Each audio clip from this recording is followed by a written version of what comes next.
pessoal, somos do Grupo Mulheres do Brasil, Núcleo BH. Aproveito para apresentar o Grupo Mulheres do Brasil, que é um grupo político suprapartidário, fundado em 2013 por Luísa Helena Trajano. Temos o propósito de ajudar e melhorar o país através do protagonismo feminino. Somos quase 125 mil inscritas, 155 núcleos, sendo 113 no Brasil e também estamos em 42 países. Temos 21 comitês de trabalho com diversos temas. Aproveite para se inscrever no nosso site www.grupomulheresdobrasil.org.br.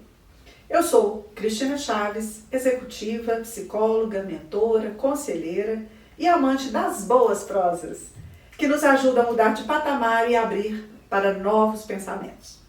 Nós do Grupo Mulheres do Brasil, Núcleo BH, promovemos rodas de conversa durante todo o ano, para abrir espaço para debates, conversas sobre temas que fazem parte do nosso dia a dia. Já tivemos como convidadas nesse ano, e vocês podem conferir no YouTube, as maravilhosas Ana Teles, Doutora Patrícia e Ju Moraes. Temos muitas outras que estamos preparando para a frente. Aguardem! E para o mês de maio, o especial mês de maio, é o mês das mães, das noivas e também o mês, como todos os meses do ano, das mulheres. E nessa roda de conversa, trouxemos uma conversa leve, profunda, divertida e necessária. Mãe e mulher no trabalho. Esta química dá certo demais. E nossa convidada é a Priscila, um furacão de mulher, que é CEO da Aleve, a Legaltech Ventures, advogada, já ajudou e co-construiu mais de 50 startups, é palestrante, estrategista jurídica, conselheira em tecnologia, especialista em M&A, em contratos internacionais, em mercado de capitais, em direito corporativo e, além de bacharel de Direito pela Faculdade Milton Campos. E, é claro, mãe de 2 crianças. Primeira função. Quando pensei em trazer a Priscila para a nossa roda de conversa, ela queria, para começo de conversa, falar sobre inovação e tecnologia. E hoje ela vai falar para nós do papel de ser profissional e ser mãe. E foi por pura empatia e afinidade. Eu vendo o dia a dia da Priscila, com as crianças, com as viagens, eu me via anos atrás. Também com os meus filhos pequenos, vida intensa de executiva, viagens, eventos, cursos, entregando resultados. Quantos pratinhos a equilibrar. Então, venham conosco, muitas vivemos ou vamos viver momentos parecidos. E nada melhor do que essas trocas para ampliar ainda mais a nossa força. Pri, muito bem-vinda! Puxa vida, obrigada, Cris. Caramba, oi gente, tudo bem? Que prazer, que honra estar aqui com você, com todo mundo que está vendo e ouvindo a gente. Que honra! Para mim é um privilégio enorme saber que se eu cheguei em algum lugar, que estão me dizendo que eu cheguei em algum lugar, sabe, Cris? Foi porque realmente eu tive redes com mulheres como vocês, que nos apoiam tanto a chegar lá em algum lugar, seja ele qual for, que é aquele que a gente quer, né? Exatamente. Obrigada pela oportunidade. E para esquentar a nossa conversa, eu trouxe algumas informações. Primeiro, que é óbvio que a gente tem visto que as mulheres têm conquistado, lutado e arrancado melhores posições no mercado de trabalho e na sociedade em geral. O arrancado porque não estão sendo ainda concessões sendo feitas. Nada muito óbvio, mas sim muito trabalho e esforço em conjunto. Ou seja, o caminho ainda é muito longo, apesar da distância já ter reduzido. Vejam algumas informações que a gente obtém. A taxa de participação da força de trabalho é uma razão entre mulheres economicamente ativas e as mulheres em idade de trabalhar. É um importante indicador para entendermos parte desses avanços recentes. Nesse sentido, a taxa de participação feminina cresceu de 34,8% em 1990 para 54,3% em 2019. É um grande avanço, não podemos deixar de considerar. Porém, neste mesmo ano, essas mesmas referências, a taxa de participação na força de trabalho para os homens foi de 71,6%, evidenciando que ainda há diferenças substanciais entre homens e mulheres. Ou seja, por isso o tema ainda é tão importante para ser trabalhado. E começo então para esquentar com uma pergunta intrigante que fez parte da nossa prévia, da nossa conversa prévia e abriu espaço para muitos outros debates. O que faz você levantar da cama todos os dias, Priscila? Gente, essa provocação rendeu na minha cabeça, gente. Eu fiz vídeos, pedi sugestões. Falei, gente, meu Deus, essa pergunta não é simples. Ela, enfim, o que ela me trouxe de cara que a gente conversou, né? O que me faz levantar de manhã é claro que é o sentimento de responsabilidade que eu tenho com os compromissos que eu fiz. E para além disso, eu gosto muito, falei para você aquele dia, né, Cris? Eu gosto muito de gerar trabalho. Eu penso que não existe programa social mais efetivo no planeta do que você entregar a possibilidade de outra pessoa ter remuneração, seja em que formato for, né? Então, se eu hoje tenho o privilégio de poder gerar trabalho para as pessoas, especialmente para as mulheres, a gente vai falar sobre isso, né? O que me faz levantar é saber, poxa, eu preciso fazer mais, eu preciso fazer mais, eu preciso deixar um legado, eu preciso mostrar para os meus filhos que a mãe deles faz algo produtivo pelo mundo. Então é isso, eu levanto realmente para poder fazer através da minha força, da minha saúde, através de tudo que eu tenho aqui de entrega, que eu me comprometo a vida inteira em gerar trabalho para que as pessoas tenham dignidade de vida.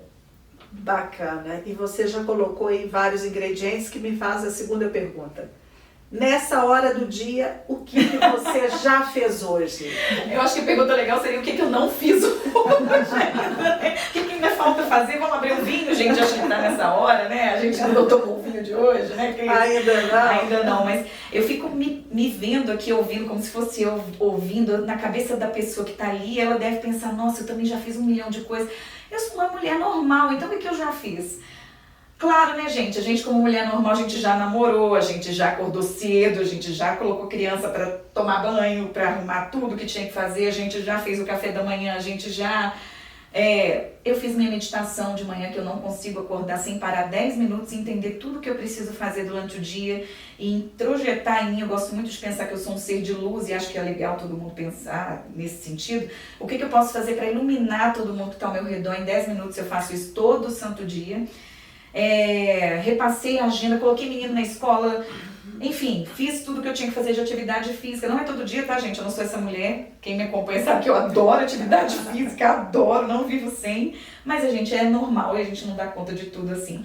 Então, repassei tudo. Tive hoje, só hoje eu já tive 4 reuniões de conselho, porque todo início de mês a gente faz as reuniões de conselho com todas as startups em que a gente investe nos grupos. E essas startups eu vejo assim, geralmente eu me vejo ali, sou só eu de mulher, geralmente como conselheira. E todo dia eu me pergunto, poxa, como é que eu posso colocar mais mulheres ali? Já fiz tudo isso hoje, 4 reuniões de conselho, orientei meus times em sprints que a gente faz toda semana, de fechamento de semana. Já orientei meus filhos que eles iam sair com minha rede de apoio hoje, né, Cris? Para poder sair da escola e tudo mais, que para estar aqui a gente precisa de uma rede. Sem ela, realmente a gente não consegue. E cá estou eu para concluir esse dia incrível, para depois voltar para lá, ainda ficar com os filhos, ainda dar banho, ainda pôr na cama para dormir e respirar. Eu acho que você resumiu, porque deve ter tido muitas outras coisas por aí, por esse caminho, além dos obstáculos, né, e dos imprevistos no meio do caminho que devem ter surgido. Esquece, né? Enfim. Ou seja, nessas 2 perguntas, né, o que você já fez hoje e o que faz você levantar da cama, a gente já vê a realidade de trabalho e vida pessoal. Sim. Isso vem a todo momento. E quando se fala de vida pessoal, também não estamos falando só de uma esfera, mas pelo menos 3 papéis, que você citou aí também. A mãe, a companheira e a filha. Fala um pouquinho da sua experiência de como fechar essa conta. Pois é, gente, essa conta é possível de ser fechada? Eu costumo dizer, sempre me faz essa pergunta assim desses papéis, se a gente consegue fechar essa conta. Eu me permito sempre responder, eu sou muito analítica, executora também, que não dá, eu sou 70% em cada papel. Eu me permito chegar em até 70% e falar, ótimo, consegui atingir locais que outras não conseguiriam porque não viram a possibilidade de fazer. Eu não tenho que ser 100% em tudo. Eu falo isso sempre, olha, tem momentos que eu sou mais trabalho, tem momentos que eu sou mais mãe, tem momentos que eu sou mais amiga. Então não tem como a gente tentar fazer todos os papéis. Eu ainda não encontrei, Cris. Se você inclusive souber e pode me ensinar aqui, eu vou adorar. Mas eu penso que a gente tem que ter, né, continuar segurando os pratinhos onde eles estiverem. Cai um aqui, tudo bem, a gente aprende, porque a gente nunca erra, a gente aprende no caminho. A minha concepção é essa. Levanta, faz de novo, vem, acontece, cuida de si mesma, porque se você não se cuida, você não consegue segurar todos os outros pratinhos. O amor próprio é muito importante, eu trabalho muito isso com autoestima, eu sei que a maioria das mulheres tem um problema muito sério de complexo de inferioridade. Eu trabalho isso em mim também, porque a gente ouve a vida inteira que não é possível, e eu nunca acreditei nisso. Então, para equilibrar tudo isso, para mim é sempre isso, é trabalhar o meu interior para saber que eu dou conta até 70% e tudo bem.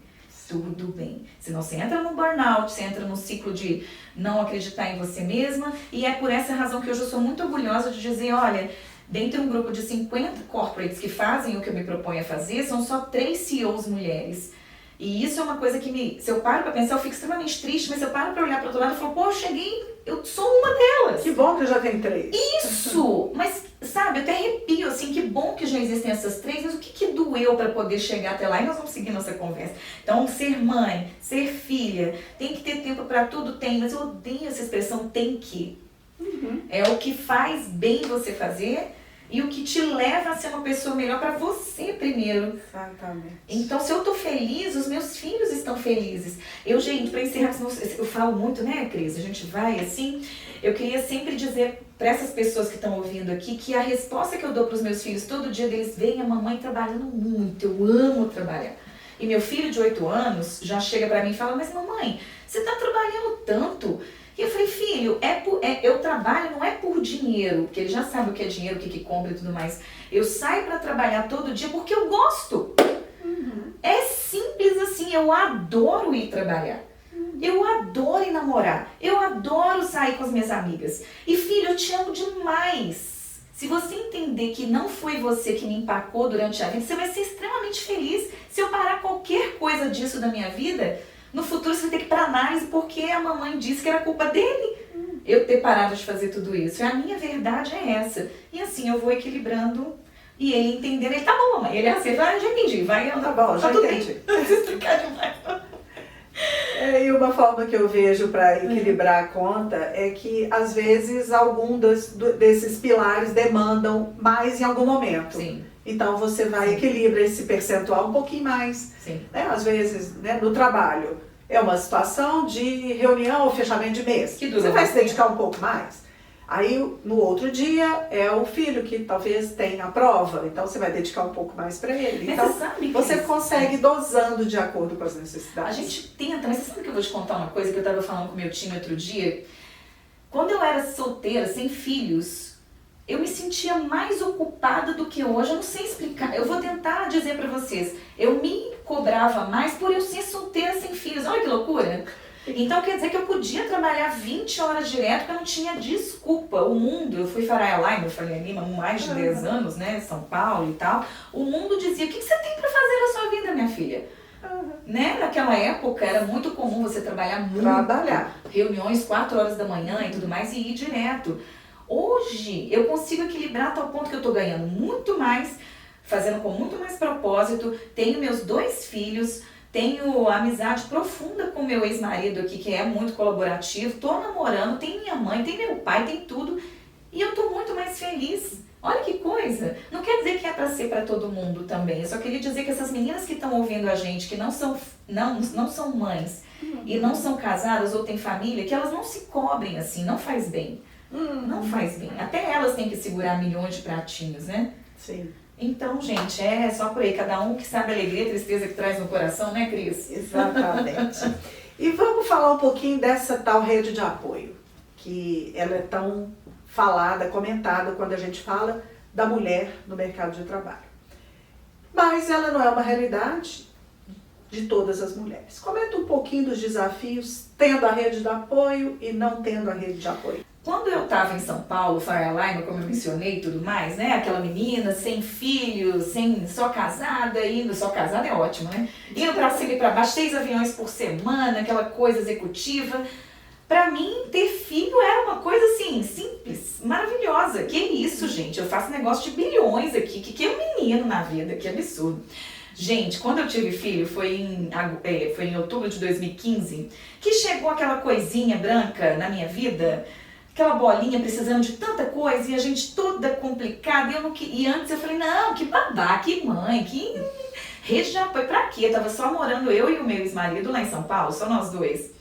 Não, rede de apoio não vai precisar não, eu sou super mulher. Sempre disseram isso, pô, você é super mulher, você não acredita? Tem, gente. Eu mesmo quero criar o meu filho. Eu mesma vou criar, que absurdo, não vou amamentar, vou fazer tudo, né, enfim. Parto normal, já começou por aí, né, você vira na cesárea, enfim. E aí, quando essa criancinha chega pra mim, que eu olho pra aquilo tudo e olho pro lado e falo, meu Deus do céu, o que eu fiz na minha vida, né? Acho que toda mulher em algum momento deve ter sentido isso, eu tô falando por mim, né? E eu falei, nossa senhora, eu preciso voltar a trabalhar amanhã, gente. A minha vida é muito mais fácil trabalhando do que cuidando dessa coisinha branquinha aqui. Isso é uma história que dá longo tempo. Em resumo, eu me vi na situação que eu precisava realmente de rede de apoio. Eu entendi que todo ser humano é criado para ter uma tribo, para ter uma comunidade que colabora. Entendi que mulheres classe média, né, onde eu me enquadro e tudo mais, geralmente pensam que dão conta de fazer tudo sozinha. E isso é uma falácia. Quando você vai morar numa comunidade, você percebe que todo mundo se ajuda, né? Numa comunidade de periferia, todo mundo se ajuda, a mãe para, a tia para, todo mundo ajuda. E quando você vai para mulheres que estão, né, não precisam trabalhar nem nada disso, você tem babá, você tem faxineira, você tem milhões de coisas. E eu falei, não, eu não vou ser essa estatística, eu preciso de gente. Para onde eu vou? Deixei marido, casa e cachorro em São Paulo, onde eu já morava há 12 anos, com aquela bolinha, aquele nenenzinho, e voltei para Belo Horizonte. E vendi minha participação na empresa. Em 3 meses do meu filho eu já estava trabalhando de novo no escritório, já tendo a minha mãe que levava o Arthur 3 vezes por dia para amamentar, que eu não abri mão disso. Vi que eu podia pedir, que eu tenho uma dificuldade muito grande de pedir ajuda. Não tenham mulheres que estão ouvindo aqui, as pessoas gostam de ajudar, as pessoas querem ajudar e nós não precisamos fazer tudo sozinhas. Então eu entendi sim que eu poderia deixar o meu filho numa escolinha meio período. Depois eu fui entendendo que ele podia ficar integral, que era até melhor do que ter babá. Depois eu fui entendendo que eu podia contar sim mais com o pai, porque a gente também como mãe acaba aprendendo que tem que ser tudo a gente. E eu fui entendendo que a criança não ia morrer nas mãos dele. E enfim, depois eu entendi que todo mundo estava colaborando. E hoje, especificamente, quando eu preciso, eu tenho minha mãe que mora no interior e tudo mais, não me ajuda tanto, eu não tenho ajuda de sogra nem nada, e hoje eu consigo ter profissionais que me ajudam no dia a dia, mas para além disso eu consigo pedir ajuda, que foi um grande passo para a formação de rede de apoio. Então eu tenho locais onde eu tenho mães que também contratam a mesma pessoa para poder cuidar dos filhos, são 5 filhos, quase uma coisa de Waldorf, enfim, que a gente faz a própria contabilidade, faz o próprio financeiro, e a gente está ali contratando as pessoas que cuidam dos nossos filhos pequenos ainda. E é isso, uma rede colaborativa onde a gente está de olho em tudo que está acontecendo, com confiança e de um jeito que a gente quer criar os nossos filhos. É isso que eu queria deixar de recado, não precisamos dar conta de tudo, a gente pode pedir ajuda. Que bom. E por falar nisso, em muitos momentos você fala, né, que não tem solução, você se mostra frágil, até a decisão de sair de São Paulo e voltar para BH, né, é uma decisão que você teve que dar um novo rumo para a sua carreira, para aliar o momento de casa, de família, né? E até pensando que às vezes não vai dar tão certo. Ou seja, vulnerabilidade também faz parte. Você acha que vulnerabilidade conecta? E como? Nossa, gente, eu não sei, acho que existe uma coisa de energia, né? Eu falei muito sobre vulnerabilidade essa semana e você veio aqui agora e traz essa palavra de novo. Eu fico assim, até porque que o universo quer me dizer, né? Eu estava conversando com algumas startups que a gente investe e a gente é muito do EBITDA, né? A gente é muito do quanto faturou, qual que é o CAC, qual que é o ICP. Minha vida é muito certinha no horário, início, meio e fim, o que você faturou, o que você não faturou, o que você fez com o dinheiro que eu te dei, nananana. Essa sou eu, representante de dinheiro de terceiros, que é muito mais sério e perigoso do que o dinheiro próprio. Mas quando eu me conecto na vulnerabilidade, que é muito difícil, eu tenho 42 anos, gente. Para mim, a minha geração foi criada para ser ótima aluna, para ser excelente profissional, para não mostrar fragilidade. Para mim é uma zona completamente fora do meu conforto, assim, sabe? Olha que gosto de não estar na zona de conforto, acho que faz todo sentido. Mas aí quando eu me vi essa semana num caso lá que eu tava muito nervosa, era um checkmate total, eu adoro o jogo de xadrez dos negócios, que eu peguei o telefone e liguei para uma pessoa minha, mentora de confiança, que eu chorei. Pra mim, isso eu tava no auge da minha vulnerabilidade, que eu fui criada para ser um homem, né? Homem que diz que não pode chorar, né? Dizem, mas homem pra mim, o melhor de todos é o que chora, enfim.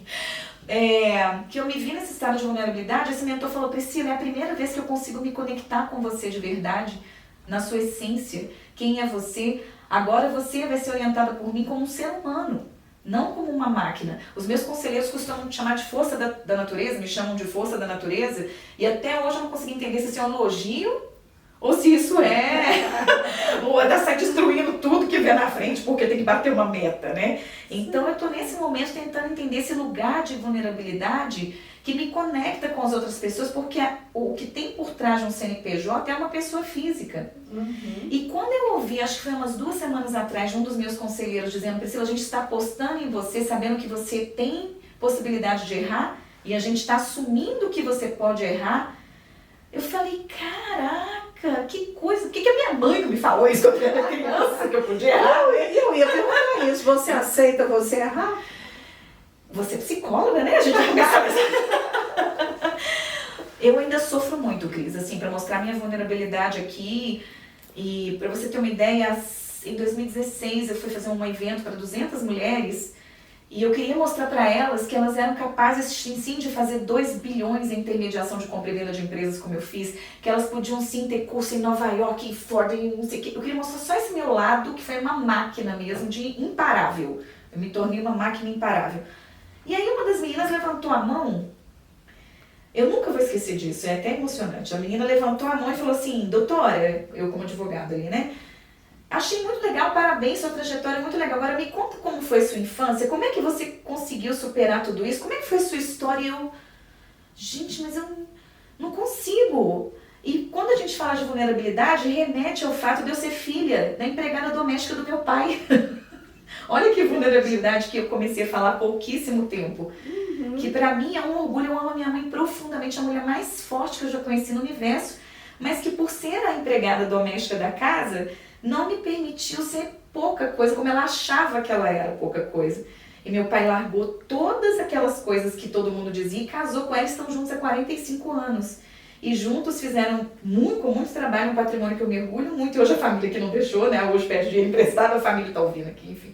Mas é um orgulho muito grande e isso pra mim trouxe que essas mulheres, quando ouviram isso, que eu falei rapidinho, falei, não, gente, porque a minha mãe, eu falei rapidinho, agora eu tô abrindo aqui, ainda estou trabalhando isso em mim, pra dizer que eu sim sou de uma família muito simples, não a do meu pai realmente tinha muitos recursos, mas que nunca ajudou, porque era contra esse casamento. E a minha mãe sempre exigiu que eu fosse a melhor. Você nunca vai poder ser a filha da empregada. Você é a Priscila que vai crescer e vai ser muito melhor do que eu. Minha mãe não entende absolutamente qualquer coisa do que eu faço. Ela não tem ideia, assim. A única coisa que ela fala é, você tá feliz, filha? Você chegou lá? Eu falei, mãe, eu sei lá onde é que chega lá, mas se a minha mãe me conta onde é que chegar lá. Ela tá ótima, tá tudo bem, feliz e acompanhando que realmente eu tô me realizando. Mas e é isso, né, gente? Tenho terapia, tenho um tempo para você de meditação, de tudo mais. Eu fico me perguntando qual é o limite. Eu não sei qual é o limite ainda, eu estou em evolução. O que eu tenho hoje é uma mega de uma responsabilidade de lidar com o dinheiro dos outros, uma mega responsabilidade de lidar com 2 crianças que estão crescendo, me tendo como referência, de não repetir esses comportamentos que para mim, né, vive o conflito. Pô, mas isso tudo que eu vivi me tornou quem eu sou hoje, eu tô bem, eu tô feliz, mas não precisava ser com tanto sofrimento ou com tanta cobrança. É uma loucura. Você pode me ajudar, por favor, como psicóloga? Priscila, então não tem volta. Essa vulnerabilidade que eu trouxe para todo mundo aqui, que sirva para conectar e que as mulheres entendam que não existe uma fórmula mágica. É a gente se permitir falar a respeito de tudo isso e se permitir ser quem a gente é. Se eu sou essa força da natureza que dizem que eu sou, eu gosto, tá tudo bem. que seja para o bem ou pelo mal, eu estou atingindo os meus propósitos de gerar trabalho para as pessoas. E prosperidade. O investidor ganha, o startup ganha, o outro ganha, eu vou cair um dia, levanto no outro, meus filhos vão ver que eu levo tombos e vão aprender com isso. E é isso, Cris. Honrando o caminho que você essa recebeu. Palavra me pega. Essa palavra me pega. Porque quando você vê, até em relacionamentos, né, você tem que honrar quem chegou primeiro. Você tem que honrar pai e mãe que vieram. Você tem que honrar quem é que construiu. Eu tinha, quando na Faria Lima, adoro falar essas coisas, né? Eu tinha muita premissa de chegar lá e falar: ô empresário, mas não é possível que você não viu que existe essa outra forma. O cara tem um mega de um sucesso. Quem era eu para chegar lá e falar num salim da Localiza que ele estava fazendo uma coisa equivocada? Quem era eu? A petulância dos 20 aos 30 me permitia ser assim, que eu queria chegar em algum lugar. E aquilo que você falou aqui atrás, eu acho que faz sentido comentar nesse momento, que a mulher, ela precisa assim, ter um pouquinho mais, para não falar muito, né? Diferencial de mercado para atingir o caminho que para os homens já é natural. Sim. Então, quando você é homem, você já sabe que você pode e deve estar numa cadeira executiva de diretoria, ou dono e tudo mais. A mulher precisa provar para muita gente que ela é capaz de estar ali. E a partir desse momento, quando eu vi tudo isso, em que eu cheguei em algum lugar aqui por estudar muito, virar tudo isso, eu me pergunto assim, agora tem limite? Será que tá tudo bem? E para encerrar esse meu pensamento que eu não queria deixar de trazer, eu comecei a conversar muito com homens que estavam, entre aspas, dando lugar para mulheres assumirem cadeiras de diretoria. E eu ali acabo ficando muito próximo, quando você vai vender uma empresa, né, Cris? Você acaba ficando muito próxima do sócio ali, você se torna realmente uma pessoa de confiança dele, não é amiga, é uma pessoa de confiança. E eu falo assim, que legal que você está fazendo esse programa para colocar mais mulheres em gestão, em diretoria. Legal, você está cumprindo aquilo ali. Mas na hora que eu via que era a filha dele que ia lá conversar com ele, a filha cresce, né? E fala assim, pai, o que você está fazendo na empresa para você colocar mulheres ali nesse lugar? Aí atingiu o cara. Aí ele tava. Aí até falava, não, eu vou para conselho, agora essa mulher vai assumir aqui, vai ser a presidente, não é? Porque quando você vê que realmente existe uma faísca de quem tá ao lado todo dia, você olha que você fez, a coisa vai. Então, assim, gente, se a gente conseguir fazer com que as nossas filhas, com quem está ao nosso redor, consiga entender a importância da diversidade de gênero, do feminino como valor tão preconizado pela ONU, e que isso faz os negócios realmente se rentabilizarem mais, e o mundo tem dinheiro concentrado na mulher, significa circular riqueza de uma forma muito mais ampla, né, do que estatisticamente os homens fazem, pô, o mundo só tem a ganhar. Salvo engano, tem que ver essa estatística, mas até 2032, salvo engano, é a meta da ONU, que se tivermos mais mulheres, vão ser injetadas 3 bilhões de dólares ou trilhões de dólares, não lembro agora, não é 2030, isso? É isso, né? Exatamente. Que se a mulher tiver mais encargos de gestão, ganhando seu dinheiro e tudo mais, são trilhões de novos dólares injetados na economia. Exatamente, então, a meta até 2030. Pensa, gente, pensa. E por falar nisso, não vamos perder a oportunidade de você do ramo falar um pouco sobre leis que protegem mulheres no trabalho. As mães e não mães, como que a lei vai a favor da mulher no trabalho? Pois é, que bom que a gente já tem leis a favor da mulher no trabalho, ou até a gente estava falando aqui um pouco antes sobre parentalidade, sobre essa questão de você não falar mais o dia da mãe, sim da pessoa que cuida, né? Quando a gente fala sobre isso, a gente remete também às leis que protegem diversidade de gênero, diversidade de opção sexual, diversidade de tudo. Então eu fico muito feliz em saber que a gente pode recorrer a uma lei Maria da Penha, ou que até protege homens também, não só mulheres, né, que são agredidos também, mas enfim. Quando a gente olha para a questão do assédio, e a gente vive isso todo santo dia, eu ainda seguro muita situação de assédio por não me sentir bem ainda em falar que isso acontece, mas eu já vejo as minhas redes e as minhas, eu chamo das minhas meninas, eu contrato muita mulher de forma afirmativa mesmo, eu vejo que elas chegam e elas falam não, elas conseguem, porque primeiro existe uma lei, né, que protege, você se sente confortável e você vai lá e denuncia. Aí você tem leis que por uma questão de compliance, de ouvidoria, você consegue falar no anonimato e você consegue tirar aquela situação. Então aqui na minha cadeira, sendo advogada, mas muito mais hoje investidora e muito mais hoje ativa no sentido de gerar trabalho com propósito, eu fico muito feliz que realmente existam essas possibilidades de proteção da mulher no seu cargo, da mulher ter um espaço para ela amamentar, da mulher ter um espaço para ela sair, cuidar dos seus filhos, voltar. E tem muita coisa ainda por fazer, né, Cris? Como ainda tem coisa por fazer, né? As leis são feitas ainda pela maioria dos homens, né? Exatamente. Isso que a gente percebe, né? É. Que ainda não temos adequação das leis dentro das novas realidades, né? Do percentual das mulheres. Mas olha isso, eu vou muito a Brasília. Eu faço bastante relações institucionais no Brasil, a pessoa confunde isso com corrupção. Não é uma verdade.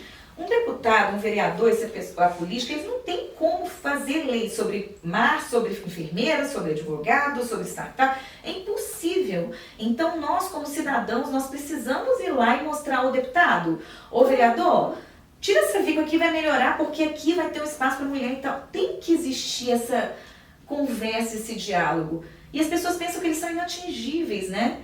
E não, eles estão ali recebendo por nós. Então, eu sempre estou com isso para ver. E quanto mais projeto, quanto mais oportunidade a gente tiver de melhorar as nossas condições por uma questão de gênero, que ainda para mim é difícil, eu sou criada na cultura machista, todas nós somos, ainda é difícil eu pensar que precisa de uma lei para uma coisa tão óbvia, né? Sim. Né? Mas precisa, né? Sim. Então é isso, Cris, é a gente entender que a prática tem que estar aliada ao que realmente preconiza os nossos direitos, né?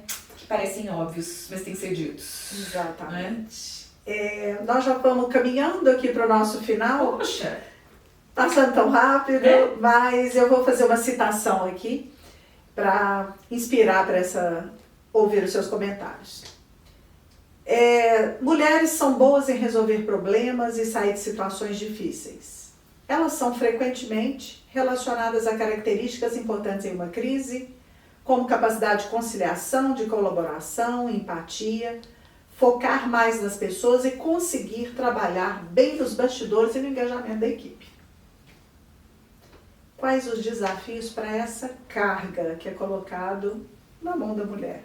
Que pode ser visto como positivo, mas também como uma carga.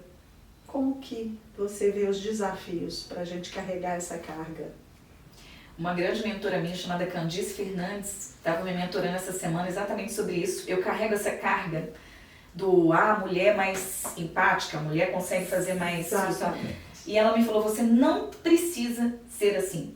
Quando ela fala, e é uma mulher que eu admiro, uma mulher que eu tenho ao meu lado, quando ela fala, você não precisa ser assim, significa, eu não vou na reunião em São Paulo, como foi essa semana que eu comentei com você, porque eu tenho uma apresentação do meu filho na escola de Dia das Mães. E eu falei, eu não quero falar isso para os homens, eu quero dizer, eu não vou por questões particulares. Olha que coisa óbvia, mas eu me justificaria em 10 páginas, me cansa ter que justificar por que eu estou tomando a decisão de não pegar um avião e que eu ia perder a coisa do meu filho, né? Homem, simplesmente vai falar, não vou, será online, tá aqui o link. É isso aí. É uma carga que nós mesmas carregamos que não tem necessidade.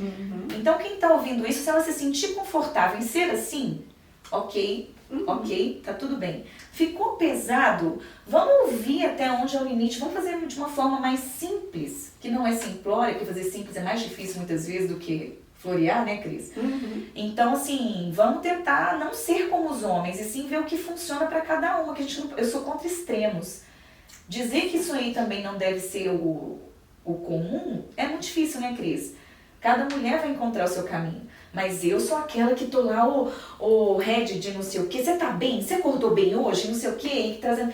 Então, porque eu penso, se ela estiver bem, ela vai entregar bem, mas eu não tenho tempo. Acaba eu tenho 200 pessoas, né? O cuidado aparece o tempo inteiro. Você vai cuidar da família, vai cuidar do trabalho, vai cuidar do parceiro, do cliente, e assim vai. E não precisa. Cada um tem o seu papel, não precisa. Se quiserem vir falar comigo, eu tô plenamente aberta, mas se eu tiver agenda também, que o bicho pega. Mas o fato é que a gente é mais acolhedor, sim, e vai, isso sem limite, né? Bem, para encerrar como pergunta, o machismo estrutural. Nossa Senhora. E tem sido tão falado, né, atualmente. Qual que é a sua visão sobre? A vida como ela é ou a vida cor-de-rosa Hello Kitty na resposta? O que você quer que eu responda aqui? A vida como ela é. Acho que todos querem ouvir.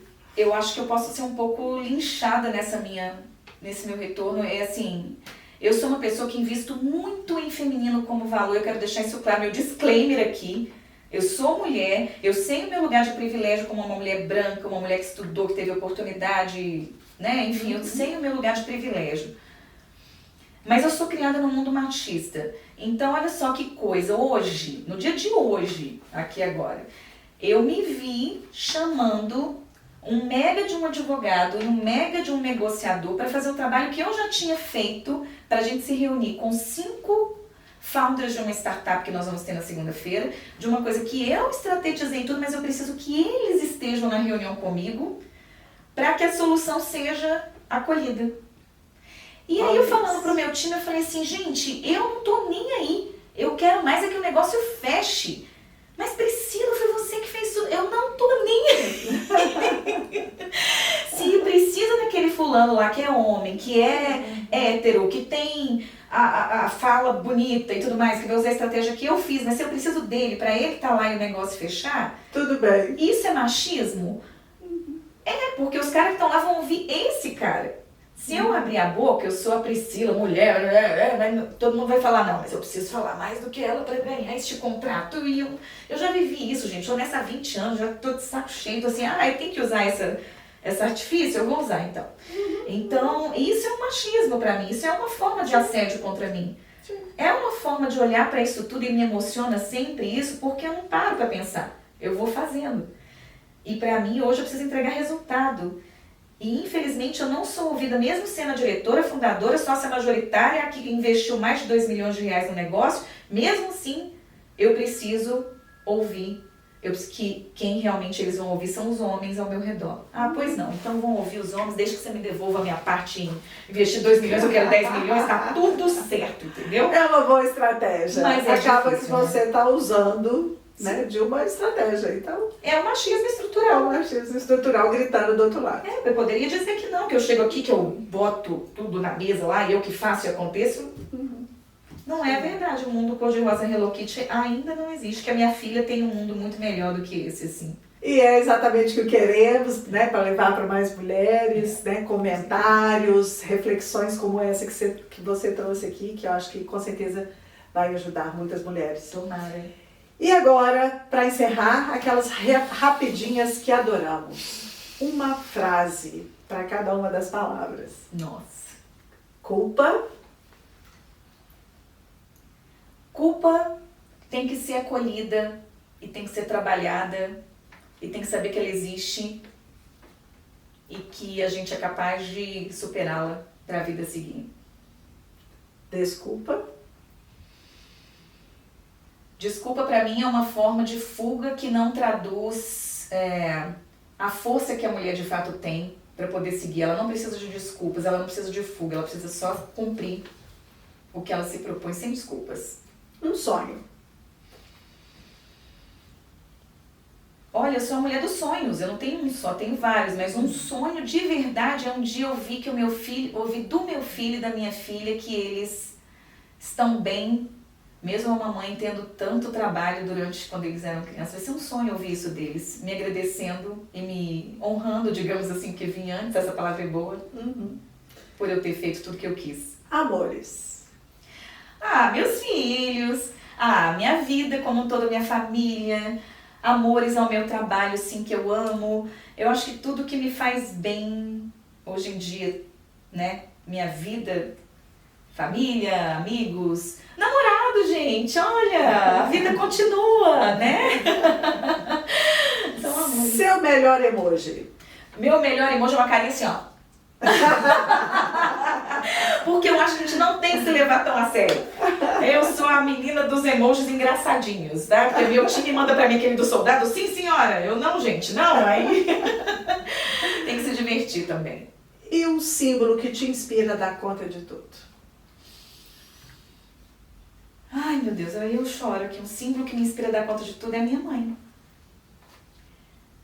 Se ela deu conta, passou por tudo que ela passou, que um dia eu conto, ou não hoje, ela é o meu grande símbolo de que eu vou dar conta também. E é isso, a gente tem que ter esses símbolos como paradigma. Que lindo. Lindo, Pri, que conversa. Eu acho que a gente ficaria aqui por muito mais Me tempo. emociona, Cris. Eu acho que foi muito inspirador, né? Obrigada, E talvez muito feliz. Mexeu em algumas caixinhas aí que para nós, Nossa. né, é super importante para inspirar outros caminhos que vem por aí. Bem, gente, eu queria aproveitar aqui e agradecer, agradecendo Cris Ávila, Fernanda Andrade, a Dalva, todas aí do Mulheres do Brasil, Núcleo BH, para a gente estar abrindo juntas aí esse espaço, né, de dar mais voz a mulheres como você e para inspirar outras que vêm por aí. Então, até o próximo. Obrigada, pessoal. Obrigada, Priscila. Foi muito prazeroso Muito estar com você. obrigada. Foi um prazer enorme. Obrigada, gente. Contem sempre comigo. Um abraço, até a próxima. Obrigada.